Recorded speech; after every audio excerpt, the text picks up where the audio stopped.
തുടരും cinema actually ഞാൻ dub ചെയ്തതാണ്. അപ്പോൾ ഇതിപ്പോൾ ഞാൻ ആദ്യമായിട്ടാണ് ഇത് പുറത്ത് പറയുന്നത് കേട്ടോ. ഫുൾ പിക്ചർ ഞാൻ ഡബ് ചെയ്തു. ക്ലൈമാക്സ് ഒക്കെ അലറി നിലവിളിച്ച് ഭയങ്കരമായിട്ട് ഞാൻ എഫർട്ട് എടുത്ത് അത് ചെയ്തു. ഫുൾ പേയ്മെൻറ്റും എന്നോട് ബാർഗെയിനിങ് പോലും ഇല്ലാതെ നല്ല പേയ്മെൻറ്റും എല്ലാം വാങ്ങി. ഇതെല്ലാം കഴിഞ്ഞു. പടം റിലീസാവുന്നേ ഇല്ല. എന്നോട് അവർ ഓപ്പണായിട്ട് പറഞ്ഞു, ശോഭന പറഞ്ഞു ഞാൻ ഡബ് ചെയ്തില്ലെങ്കിൽ ഞാൻ പ്രൊമോഷന് വരില്ല എന്ന് പറഞ്ഞു. അപ്പോൾ അവർ ശോഭനയെ കൊണ്ട് അത് ഡബ് ചെയ്യിപ്പിച്ചു. ഓക്കെ, എന്നോട് ഒരു വാക്ക്, ഇത്രയും സിനിമകൾ ഡബ് ചെയ്ത് ഒരു ആർട്ടിസ്റ്റ് എന്നുള്ള ഡബിങ് ആർട്ടിസ്റ്റ് എന്നുള്ള നിലയ്ക്ക് ശോഭനയ്ക്ക് എന്നെ വിളിച്ചൊരു വാക്ക് പറയാമായിരുന്നു. ക്ലൈമാക്സിൽ എൻ്റെ വോയിസ് യൂസ് ചെയ്തിട്ടുണ്ട് അവർ.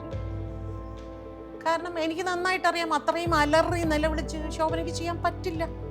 കാരണം ശോഭനയ്ക്ക് അങ്ങനെ ചെയ്ത് എക്സ്പീരിയൻസ് ഇല്ല. ഡയലോഗൊക്കെ അവർ പറഞ്ഞിട്ടുണ്ടായിരിക്കും, പക്ഷെ അലറി നിലവിളിയൊക്കെ എൻ്റെയാണ്.